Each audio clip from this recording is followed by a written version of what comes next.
Bom dia, meus amigos, meus irmãos, a paz do nosso Senhor Jesus Cristo. Hoje, 2 de agosto, domingo, dia do Senhor, e nós estamos aqui mais uma vez reunidos para estudar a Palavra de Deus em nossa querida Escola Bíblica Dominical, patrocinado pela nossa igreja, a Igreja Assembleia de Deus, Marcas do Evangelho. Sejam bem-vindos, alunos dessa magna escola, e você que não é aluno ou é membro de outra denominação ou igreja, seja também bem-vindo à nossa escola dominical.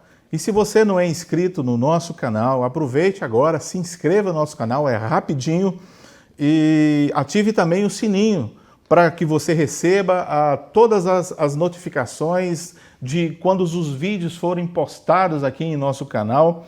E aproveite também, dê a sua opinião nos comentários, no chat que agora está ao vivo, as pessoas estão comentando, interaja com os nossos irmãos. Eu sou o pastor Evandro Almeida e hoje nós estudaremos a nossa quinta lição da nossa revista, a revista publicada pela Casa Publicadora das Assembleias de Deus. Eu convido você agora a pegar a sua Bíblia, pegar também a sua revista da Escola Dominical, pegar papel e caneta, reunir a sua família e nós vamos estudar a inerrante e maravilhosa Palavra de Deus.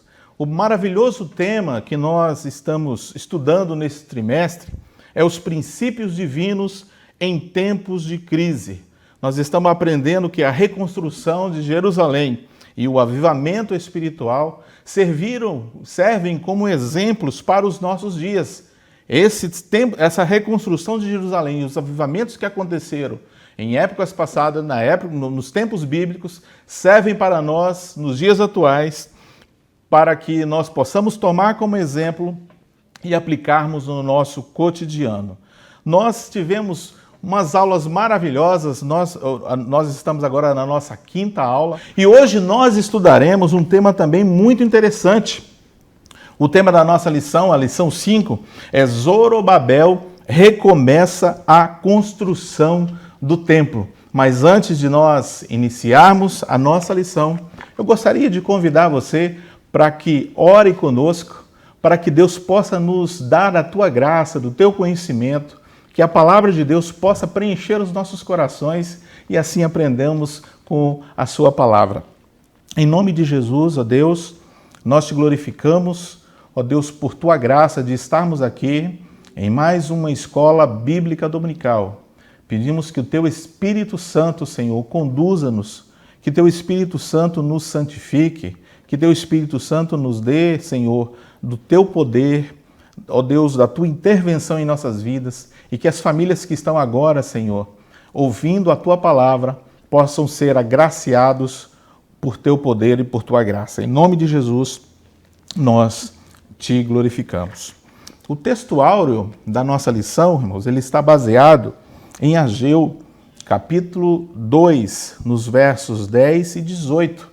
Se você que possui a Bíblia devocional Robert McCheyne, ela está na página 1366. E diz assim o texto áureo: Ao 24º dia do mês, nono, no segundo ano de Dário, veio a palavra do Senhor pelo ministério do profeta Ageu, dizendo: Ponde, pois, eu vos rogo, desde o dia em que se fundou o templo do Senhor, ponde o coração nessas coisas, né? A verdade prática diz o seguinte, é aquilo que nós iremos aprender durante a lição, que sob o poder de Deus, a igreja tornar-se-á imbatível no cumprimento da tarefa que Cristo, ele nos entregou. E a nossa leitura bíblica em classe, nós não iremos fazer uma leitura dela toda, né? Porque nós aí, ao longo da nossa lição, nós iremos fazer várias citações a essa leitura bíblica em classe, mas para nós nos situarmos, ela se encontra em Êxodo, capítulo 5, versos de 1 a 2, Ageu, capítulo 1, versos 1 e 12, Zacarias, capítulo 4, versos de 6 a 10. Então, o nosso objetivo geral aqui da lição é compreender como se deu a reconstrução do templo sobre a liderança de Zorobabel. E nós também vamos ver como os dons do Espírito Santo são importantes para o desenvolvimento da obra de Deus. Nós vamos perceber de como Deus trabalhou na vida do povo de Israel nessa época tão difícil em que eles passaram, que estavam longe da adoração de Deus. E o cenário da nossa lição, ela se desenvolve quando os judeus ouviram a voz de Deus e intentaram a reconstrução do templo. E eles então terminaram os alicerces e fizeram um culto a Deus, jubilaram, glorificaram a Deus, se alegraram, fizeram festa, os povos ouviram o grande júbilo e alegria com que eles ficaram. Mas os inimigos de Deus e do seu povo se levantaram para tentar impedir a reconstrução do templo. Os alicerces ficaram prontos, mas num dado momento, quando eles estavam para continuar a construção, os inimigos de Deus se levantaram. Mas vem uma grande pergunta, né? Mas por que os inimigos de Deus tentaram impedir a todo custo a reconstrução do templo? Eles fizeram isso porque isso fatalmente afetaria as estruturas do povo de Deus. O povo de Deus, o povo de Israel, era conhecido por sua devoção a Deus. Toda a cultura de Israel estava voltada ao templo e ao seu culto e à sua devoção a Deus. O povo de Israel era conhecido entre as nações como o povo que guerreava e vencia, porque Deus operava através deles, Deus operava no meio deles. Todas as vitórias do povo de Israel aconteciam quando eles estavam em comunhão com Deus. Então eles sabiam quando eles se apostatavam da fé, quando eles se esfriavam diante de Deus, eles perdiam as batalhas, eles eram derrotados facilmente. Então eles destruindo esse vínculo do povo de Israel com o culto, com o templo, eles fatalmente causariam a derrota do povo judeu, né? E os samaritanos, eles foram o pivô desse grande levante contra o povo de Deus. Eles eram um povo que, embora afirmavam acreditar em Deus, eles continuavam com as suas vidas pagãs, né? O típico relativismo e sincretismo religioso que nós vemos hoje. Eles eram um povo que foram originários de uma mistura de judeus e de outros povos que foram levados para Samaria cativos. Eles ouviam a palavra de Deus, eles aprendiam do templo, eles aprendiam daquilo que ensinavam no templo, eles conheciam a palavra de Deus, mas eles não obedeciam. Não entrava dentro deles, a palavra de Deus não fazia efeito em seus corações, eles não tinham um conhecimento profundo capaz de resultar a transformação dos seus corações. E é isso que acontece quando um homem ou uma mulher tem contato com a palavra de Deus, mas não são transformados por elas. É um grande perigo, inclusive, de se tornarem inimigos de Deus.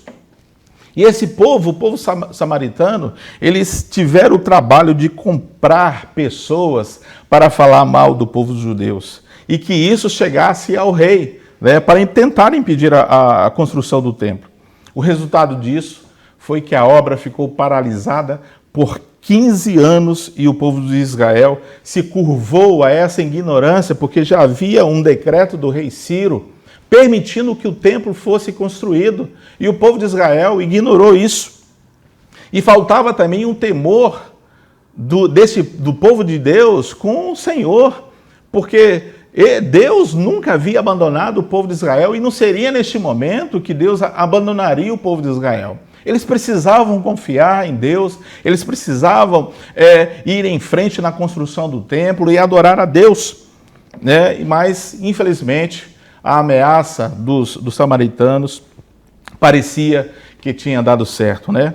Mas Deus, o nosso Deus, né? Os seus propósitos não podem de forma nenhuma serem frustrados. Os seus planos com o seu povo nunca, jamais podem ser frustrados, né? E o que aconteceu? Deus interviu, né, na nação de Israel. Deus interviu naquela questão e nós, aqui no nosso primeiro tópico, nós vamos ver que Deus suscita os profetas Ageu e Zacarias usando eles para que intervisse na nação de Israel, para que fosse possível a construção do templo. E o primeiro tópico da nossa lição vai enfatizar isso com muita veemência, né? É o que enfatiza também o ponto central da nossa lição, né? Os profetas que Deus levanta são realmente necessários para a sua obra. Os profetas que Deus levanta, né, eles são necessários para a obra. E olha quem Deus levantou nesse instante. Deus levantou 2 profetas, né? É o que diz o tópico primeiro aqui. Primeiro veio Ageu, né? E depois se levantou Zacarias. E eles não vieram atendendo o convite de líderes de Jerusalém, mas o Deus dos céus os enviou para resolver aquela questão, né? Nós notamos, irmãos, uma certa conveniência do povo de Israel com a situação em que eles estavam vivendo. Não era pura ou simplesmente porque eles haviam encontrado barreiras na construção, uma barreira legal que fora imposta, né? Na verdade, eles aproveitaram essa barreira legal e se entregaram para o ócio espiritual. Se nós lermos aqui o livro do profeta Ageu, no capítulo 1, do verso 2 a 6, eu vou ler para os irmãos aqui, para os irmãos entenderem. Diz assim: assim fala o Senhor dos exércitos, dizendo, esse povo diz, não veio ainda o tempo em que a casa do Senhor deve ser edificada. Veio, pois, a palavra do Senhor por intermédio do profeta Ageu, dizendo, porventura é para vós o tempo de habitardes nas vossas casas forradas, né, enquanto essa casa fica deserta?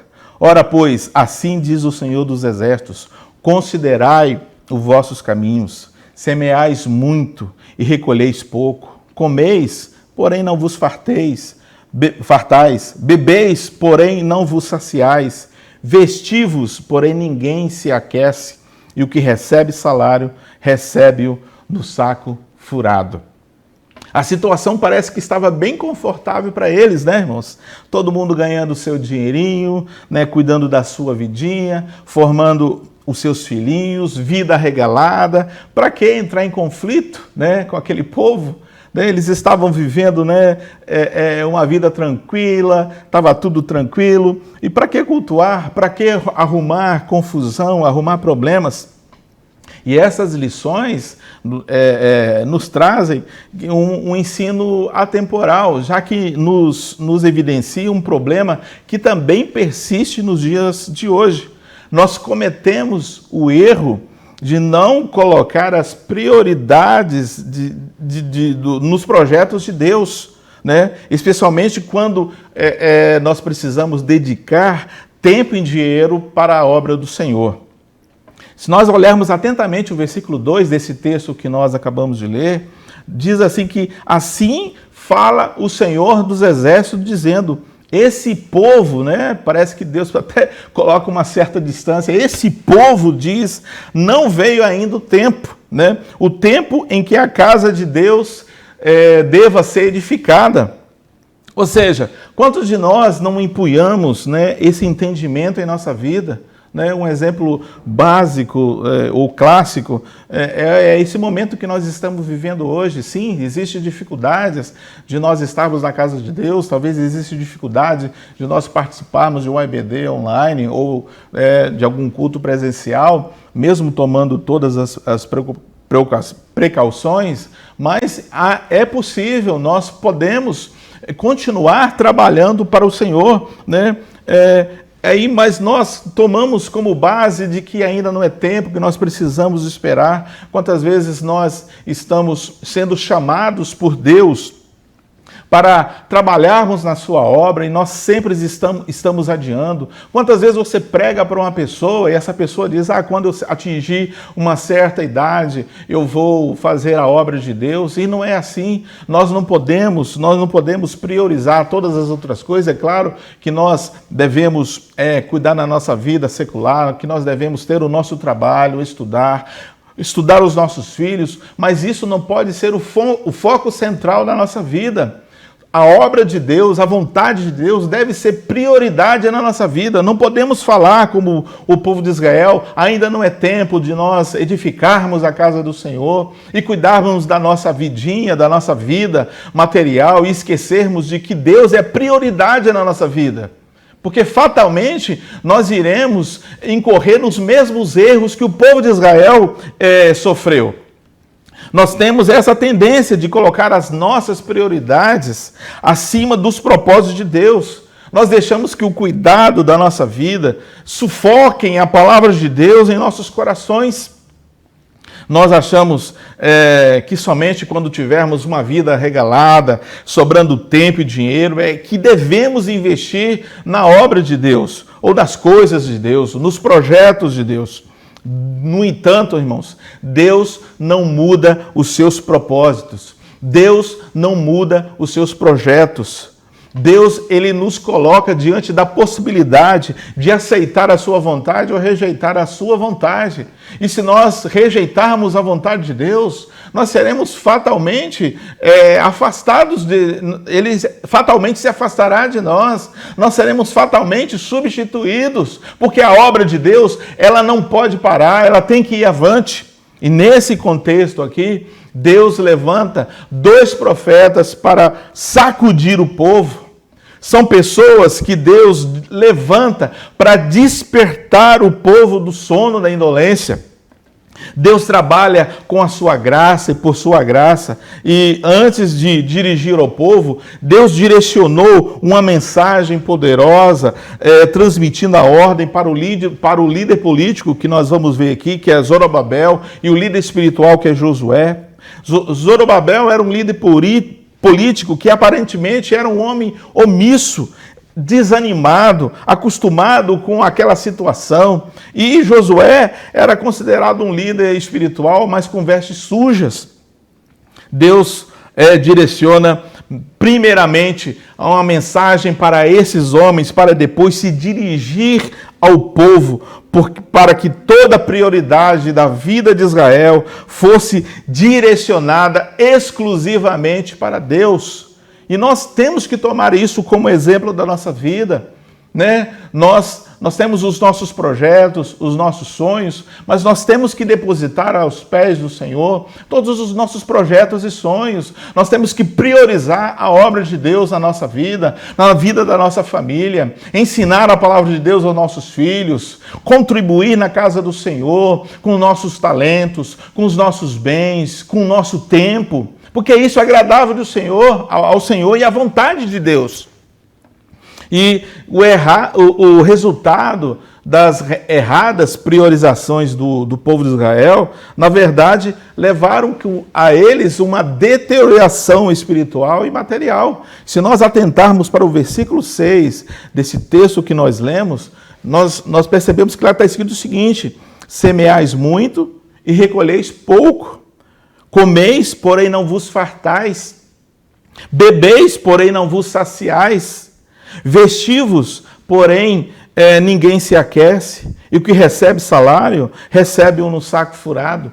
Aqui não está dizendo que eles estavam sofrendo privações, aqui não está dizendo que eles estavam passando fome, aqui não está dizendo que eles não passavam frio, mas por causa das escolhas erradas que eles fizeram, de não reconstruir o templo, de não reparar o templo, de não dedicarem a sua vida primeiramente ao Senhor. Por mais que eles tinham bens, por mais que eles tinham regalias, eles não estavam com a alma saciada pela presença de Deus. É isso que acontece na nossa vida. Por mais que nós acumulemos bens, talentos, alegria, felicidade temporal, se Deus não estiver presente em nossas vidas, estará faltando o mais importante. Nós seremos secos, vazios, carentes de Deus. E o povo de Israel estava nessa condição, né? Mas o nosso Deus, ele é poderoso e ele interviu de forma maravilhosa. Quando os profetas foram avisar, foram lá levar a mensagem de Israel, a mensagem causou um resultado que é o nosso ponto 2, o nosso primeiro tópico. Diz aqui que o poder de Deus se manifestou através das mensagens desses homens de Deus. Assim, os dois homens, diz aqui, criaram coragem e o povo também criou coragem. Eles foram renovados pelo impacto da mensagem. Então Zorobabel ordenou que todos imediatamente larguem tudo, abandonem tudo e recomecem a reconstrução, a construção do templo.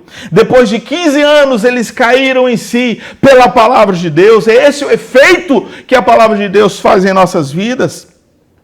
E os profetas até ficaram com eles, ajudando inclusive na construção do templo, né? Tanto Zacarias quanto Ageu proferiram esta palavra maravilhosa, uma palavra de arrependimento. O povo, eles tinham voltado do cativeiro, mas as suas atitudes pareciam de um povo que ainda estava preso, cativo, né?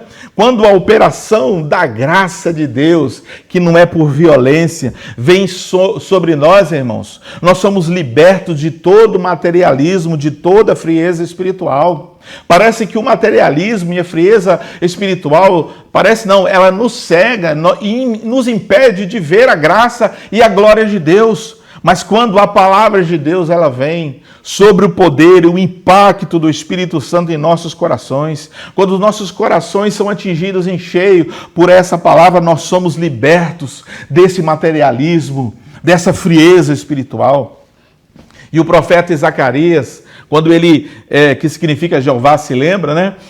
Quando ele exorta o povo para o arrependimento, para a intimidade com Deus, ele diz lá no verso 3 do capítulo 1 de Zacarias: portanto diz-lhes, assim diz o Senhor dos Exércitos, tornai-vos para mim, diz o Senhor dos Exércitos, e eu me tornarei para vós. Palavra de arrependimento, irmãos.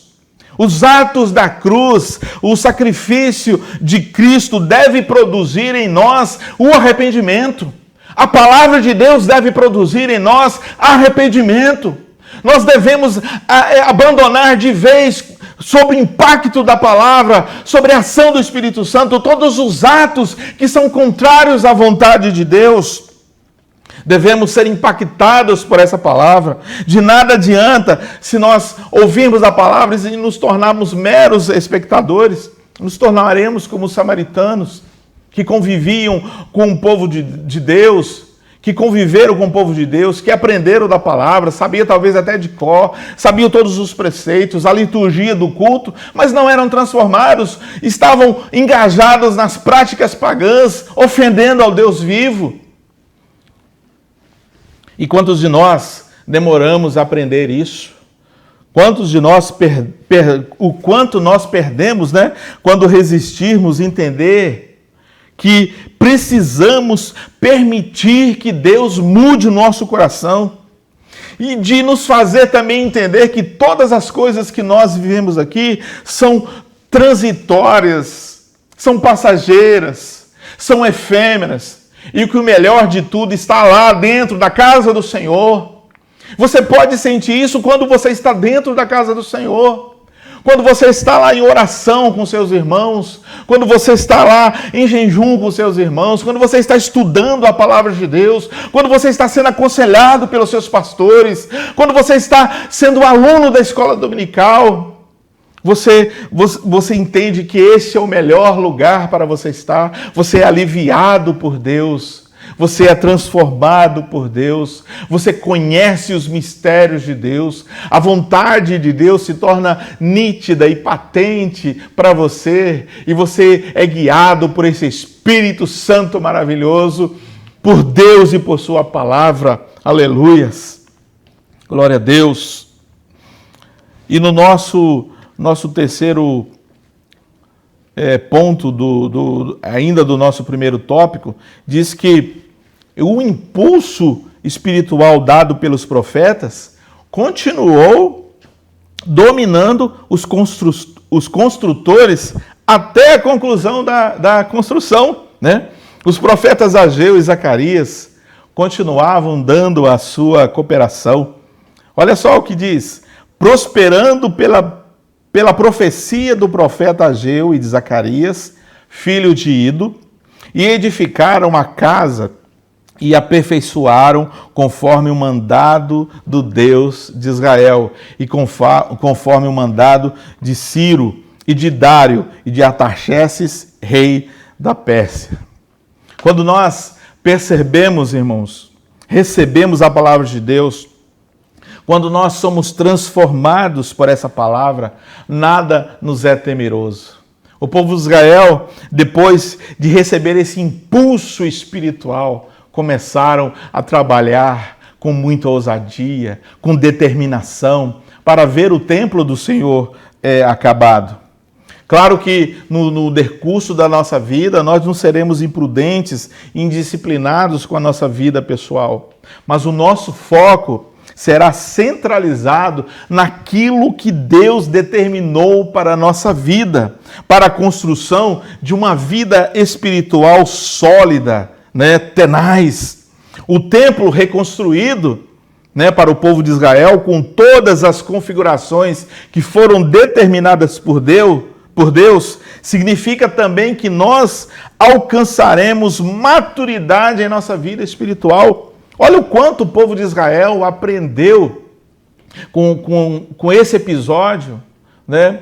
Aprenderam com seus próprios erros, foram encorajados por Deus através dos profetas. A comunhão que eles estavam ali na reconstrução do templo, do quanto Deus se manifestou maravilhosamente. Na conclusão do templo foi uma graça maravilhosa derramada sobre eles. E essa maturidade que eles atingiram moveu uma convicção profunda neles, de forma que eles não pararam mais de reconstruir o templo. Eles se identificaram a partir de então como o povo de um verdadeiro Deus, né? Em Esdras, capítulo 5, no verso 11, nós vamos ver que está escrito o seguinte: esta foi a resposta que nos deram, né? Eles estavam lá reconstruindo o templo, chegaram lá Tatenai e Setar-Bozenai, que era uma espécie de governadores que existia, foram indagar o que eles estavam fazendo e querendo, quem são vocês aí que está fazendo a reconstrução do templo, né? E eles responderam para ele: nós somos servos do Deus dos céus e da terra, e nós estamos aqui reedificando a casa que há muitos anos foi edificada, porque um grande rei de Israel edificou e a terminou. No contexto daquela época, irmãos, isso significava brigar com a crença pagã, né? Isso significava dominar. Mas agora eles não estavam mais temerosos. Isso foi um impulso que a palavra de Deus deu na vida deles. Eles não eram mais covardes. Eles agora ousavam se identificar como o povo de Deus, como o povo do Deus de Israel, o Deus que fez os céus e a terra, e que esse templo já era promessa de Deus na vida deles.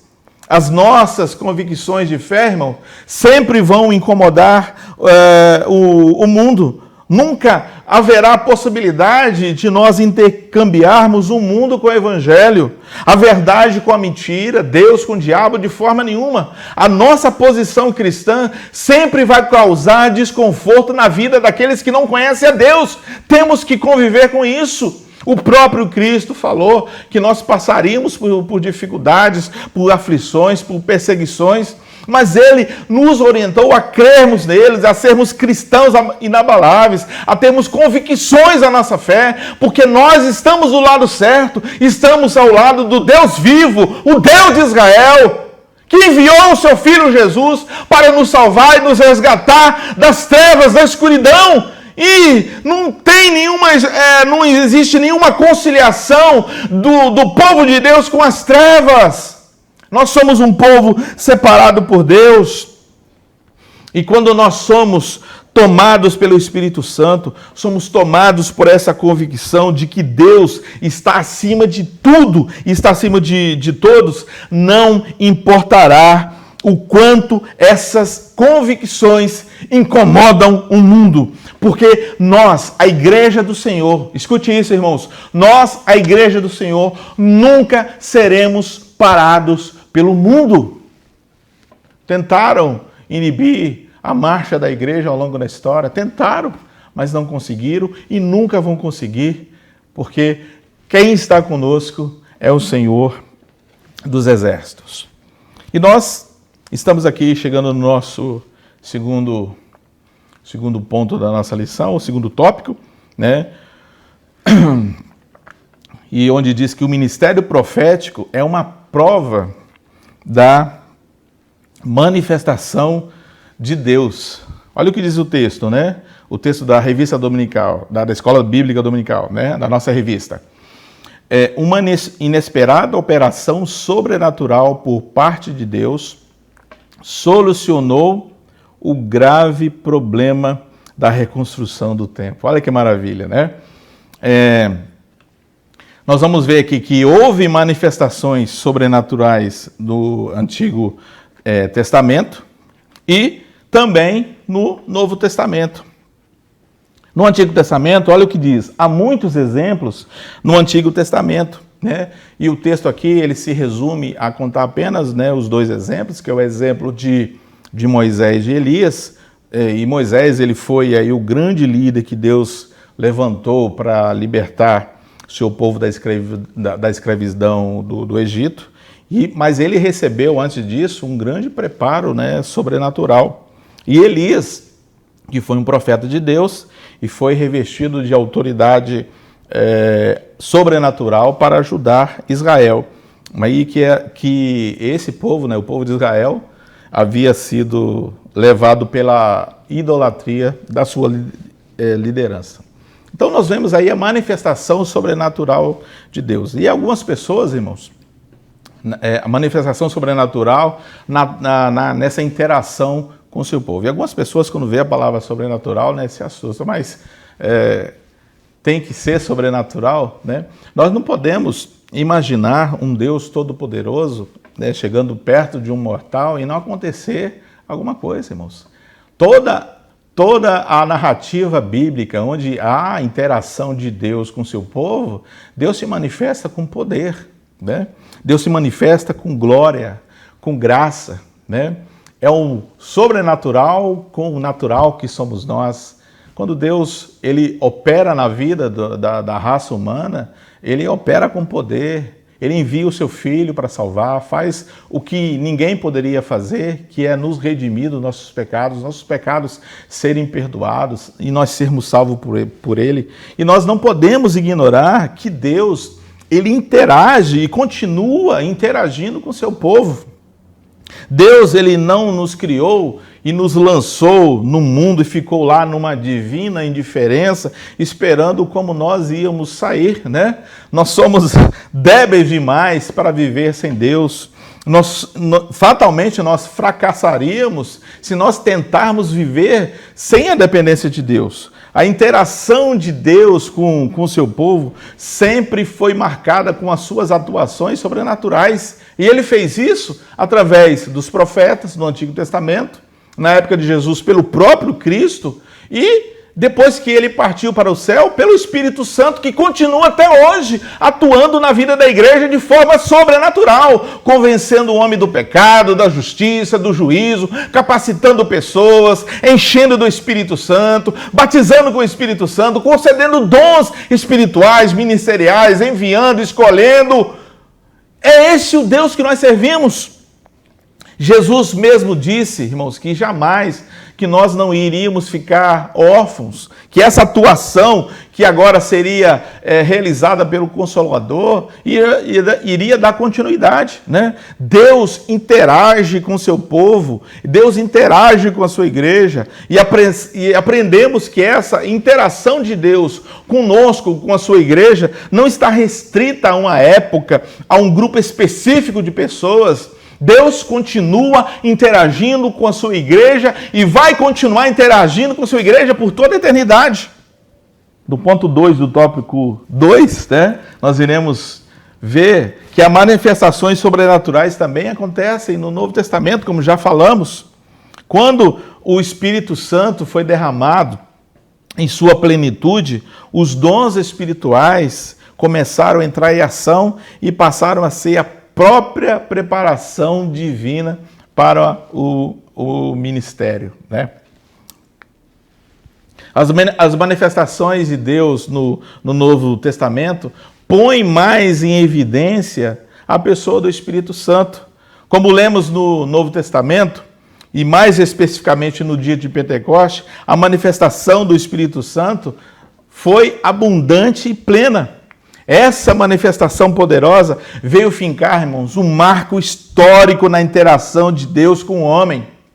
A poderosa obra do Espírito Santo de convencer o homem do pecado através da evangelização foi precedida por um derramamento sobre todas aquelas pessoas que estavam ali reunidas no dia de Pentecostes, para que eles pudessem ter uma capacitação poderosíssima para exercer o ministério de Deus. Essa forma de Deus trabalhar. A obra da salvação, ela implica, ela nos obriga que nós testemunhamos daquilo que Deus fez por nós e daquilo que Ele pode fazer na vida das pessoas. Deus não nos chama para uma fidelidade estéril.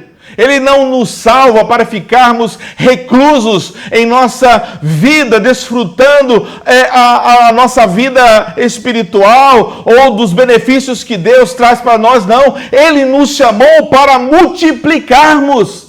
E nós só conseguiremos realizar essa empreitada se nós formos capacitados pelo Espírito Santo de Deus. Se nós não entendermos isso, ou se nós não nos apropriarmos disso, nós seremos meramente uma instituição que durará muito pouco. Se nós não experimentarmos de fato a experiência da salvação, que não se encerra somente em se contentar com a salvação e ficar estático, sem fazer nada para Deus, nós iremos fatalmente cair numa contradição daquilo que o Evangelho é. O Evangelho, ele nos chama ao arrependimento. O Evangelho nos chama à salvação, mas também nos obriga a buscar poder do Espírito Santo para sermos capacitados, primeiro, para viver uma vida cristã intensa, e depois, para proclamar o Evangelho, e depois, para edificar os salvos. Essa a obra do Espírito Santo. Nós somos chamados para dar frutos. E, irmãos, nós como seres humanos, sem a atuação do Espírito Santo, nós não conseguiremos. E isso é muito sério. Nós precisamos buscar a capacitação do Espírito Santo para desenvolver a obra de Deus. E não existe nenhum membro da igreja que possa se levantar e dizer, mas não, eu fui chamado exclusivamente para poder ficar só ouvindo e desfrutando das bênçãos de Deus. Não! Deus te chamou para que você seja salvo, sim, mas Ele te chamou também para te capacitar, para levar a mensagem da palavra de Deus para os perdidos. Ele te chamou para que você ensine a outras pessoas acerca da palavra de Deus, a serem edificadas no Senhor. E é por isso que no dia de Pentecostes, Ele encheu todos que ali estavam. É por isso que Ele mandou os dons espirituais, os dons ministeriais. Agora, irmãos, imagine se o ministério, se a operação do Espírito Santo não atuasse na vida desses dois profetas. O povo de Israel havia sucumbido. Não havia vestígios mais do povo de Israel. Mas eles ouviram a mensagem de Deus, se arrependeram, se aproximaram de Deus. Ouça também, nesta manhã, a mensagem de Deus. Faça um pacto com o Senhor. Busque a vontade de Deus na sua vida. Porque nós não podemos, irmãos, falar daquilo que nós não vivemos. Nós não subsistiremos como igreja se vivermos somente de aparência, de termos somente um cartão de membro na igreja. Nós somos convidados a mergulhar profundamente naquilo que Deus preparou para nós. E o que Deus preparou para nós é muito mais além do que nós imaginamos. Aqueles que receberam a promessa do Espírito Santo, lá no dia de Pentecostes, eram homens simples, do cotidiano simples, com profissões simples, não eram catedráticos, não eram reis, não eram déspotas, não. Eram pecadores arrependidos que agora receberam o Espírito Santo e se transformaram em agentes que mudaram a história. Não podemos ser, irmãos, tão indiferentes, incrédulos, e achar que a obra do Espírito Santo, inclusive a utilização em potencial dos dons espirituais, se limitou à era apostólica. Não. Isso é o cúmulo do materialismo, da incredulidade e da frieza espiritual. Deus continua operando e operante no meio de nós nos dias atuais. Ele capacita a sua igreja para poder levar essa mensagem aos confins da terra, aos lugares mais tortuosos, aos lugares mais tenebrosos. A igreja, ela não pode ser vencida pelo sistema do mundo. E é por isso que o Espírito Santo está conosco. Glória a Deus. Aleluias. E nós estamos chegando no nosso terceiro tópico, que trata do ministério do profeta à luz da palavra de Deus. O profeta, ele exerce a função ministerial determinada por Deus. Ninguém toma para si essa honra, senão aquele que é chamado por Deus. E nós estamos estudando do quanto Deus agiu de forma sobrenatural na vida do povo de Israel, utilizando-se da instrumentalidade desses profetas, para nós entendermos de que Deus faz isso. Deus levanta pessoas para ensinar o seu povo, para corrigir o seu povo, para instruir o seu povo. E é o que Deus faz hoje. E nós agora, nós vamos ver aí a atuação desses profetas na dispensação do Antigo Testamento e também no Novo Testamento. Nós, quando estudamos a atividade profética na Bíblia Sagrada, encontramos essas atividades manifestando em 3 aspectos divinos que os irmãos podem até conferir aí na revista de vocês. Em primeiro lugar, nós vemos a profecia como um ministério permanente recebido de Deus no Antigo Testamento em Israel. No Antigo Testamento, a pessoa ela era incumbida de falar em nome de Deus. Deus fazia dele o seu porta-voz, o embaixador que representava os interesses divinos na terra.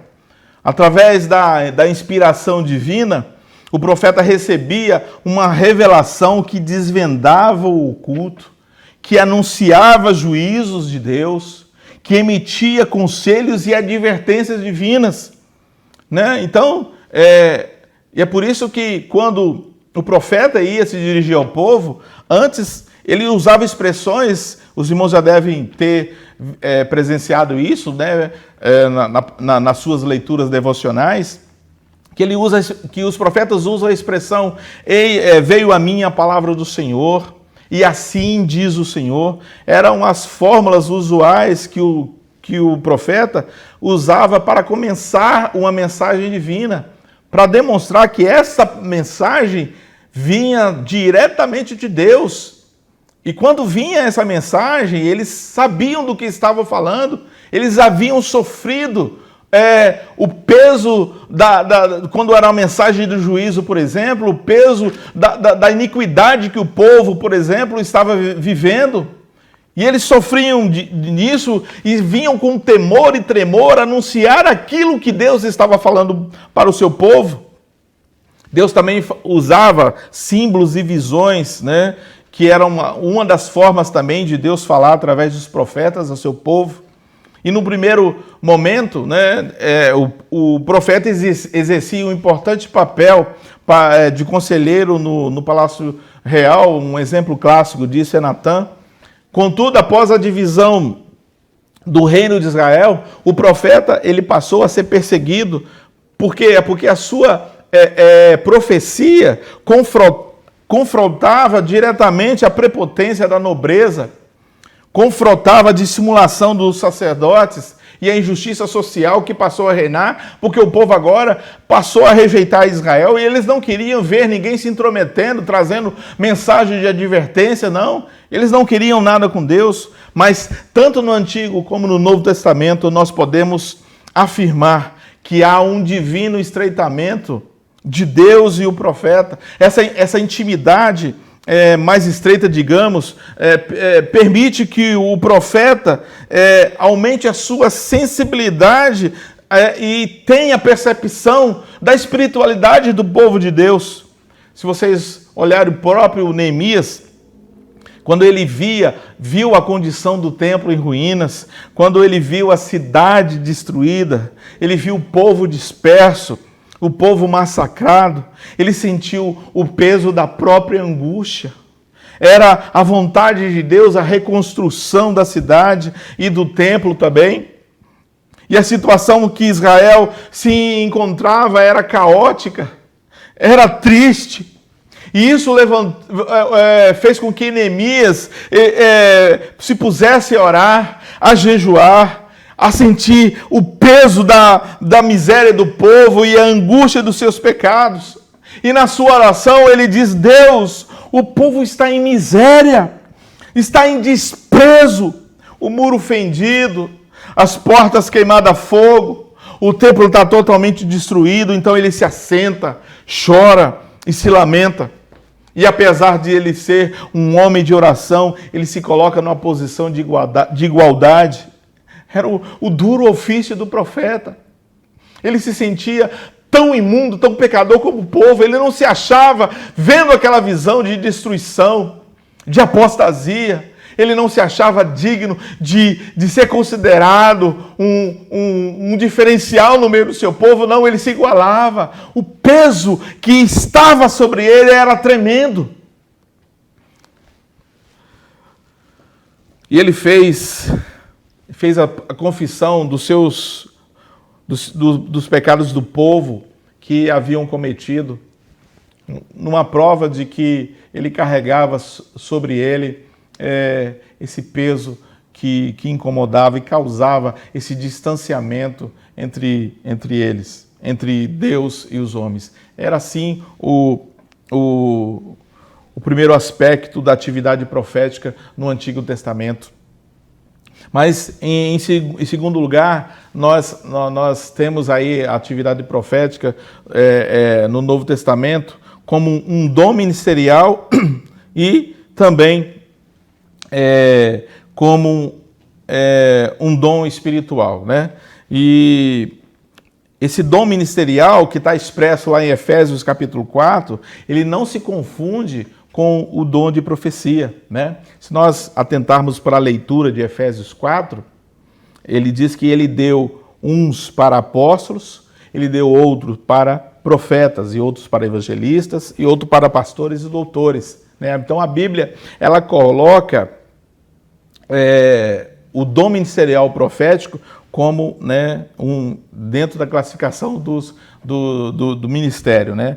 E como dom espiritual, ele é atuante no meio da congregação, mas a gente pode se perguntar, né, qual a diferença aí entre o ministério profético, que é o dom ministerial de Efésios 4, e o dom da profecia, né? O dom da profecia é uma capacitação sobrenatural do Espírito Santo concedida a uma pessoa da congregação, do povo, para transmitir a mensagem de Deus. O ministério profético, ele é resultante do respectivo dom ministerial, que é, por sua vez, exercido através de um ministro dado por Deus. Então, há uma diferença entre o dom ministerial profético e o dom de profecia, justamente nesse aspecto, né? O dom ministerial é exercido por um ministro, e o dom da profecia é uma capacitação que o Espírito Santo dá, sobrenatural, claro, para uma pessoa na congregação. No dom de profecia, Deus usa principalmente o aparelho fonador da pessoa. No ministério, Deus usa principalmente a mente da pessoa, através da revelação sublime da palavra de Deus, proclamando assim verdades inspiradoras do Espírito Santo, que é capaz de compungir as pessoas ao arrependimento, né?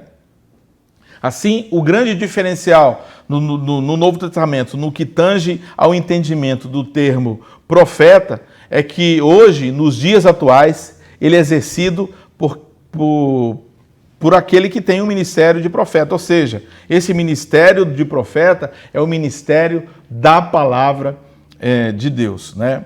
O forte do profeta como dom ministerial é expor os padrões de justiça divina para o povo, né? O profeta, ele é um arauto da santidade de Deus. O seu espírito, o espírito do profeta, ele ferve por isso. Ele foi chamado para isso. Ele geme por causa disso, por causa da santidade de Deus e de tudo que é de Deus, né? A finalidade do dom da profecia na congregação ela é edificar, consolar e exortar, né? Um ponto importante que nós temos que guardar é que a profecia, ela não se destina a dirigir pessoas e muito menos congregações, né? Em Atos 15, se os irmãos observarem, depois os irmãos com o tempo leem Atos 15, nós vemos uma assembleia cristã reunida, tendo lá profetas presentes, né? Mas quem dirigiu a assembleia foi Tiago, que era um pastor, né? E também no Antigo Testamento não era o profeta que dirigia a congregação, mas era os sacerdotes, né? Então, hoje, nos dias atuais, não existe profeta nos mesmos moldes que o Antigo Testamento. E não existe nenhuma base bíblica, e é extremamente perigoso consultar portadores dos dons de profecia na busca de orientações para as decisões da sua vida. Então não faça isso, né? Não é uma orientação bíblica e você fatalmente pode incorrer em grandes erros, né? O dom de profecia, ele não serve como autoridade como foi os profetas e até os apóstolos, pois há um grande risco de alguém tentar ampliar a mensagem do Evangelho sem autorização do Espírito Santo, né? Aquele que tem o dom de profecia é, inclusive, passível de julgamento da igreja, né? Quem tem o dom de profecia é passível de julgamento pela igreja. É isso que a palavra de Deus diz em 1 Coríntios, capítulo 14, nos versos 29. Diz lá que falem 2 ou 3 profetas e os outros julguem a profecia, né? E além, lá em 1 Coríntios, capítulo 14, no verso 32, diz que também o espírito dos profetas estão sujeitos aos profetas, né? Então, quando Deus toma alguém nesse dom, no dom da profecia, não existe transe, não existe inconsciência, as pessoas não são jogadas de um lado para o outro, sobem do teto, de forma nenhuma, né? O espírito dos profetas estão totalmente sujeitos aos profetas. Amém? Nós estamos chegando ao fim da nossa maravilhosa lição da EBD. Espero que eu tenha atingido aí a finalidade, os propósitos. Nós aprendemos hoje que Deus levantou profetas como Ageu, como Zacarias, para incentivar o povo a reconstruir o templo. É Deus agindo de forma sobrenatural. E essa lição quis nos transmitir isso, de que Deus, Ele age em nossas vidas de forma sobrenatural, mas Ele se utiliza de pessoas que se dedicam em oração, de pessoas que são convertidas por Ele, de pessoas que amam ao Senhor, que estão dispostas a trabalhar para Deus. E essa maneira de Deus trabalhar, sempre foi a maneira de Deus trabalhar, e não é ninguém que vai transformar ou enclausurar Deus no tempo e no espaço e dizendo para Ele como Ele vai trabalhar, né? Nós aprendemos também que o ministério profético é uma das provas de que Deus se manifesta ao seu povo. E, claro, também nos dias atuais. Deus, Ele não está preso, né? Nós aprendemos isso, Ele não está preso no tempo ou no espaço.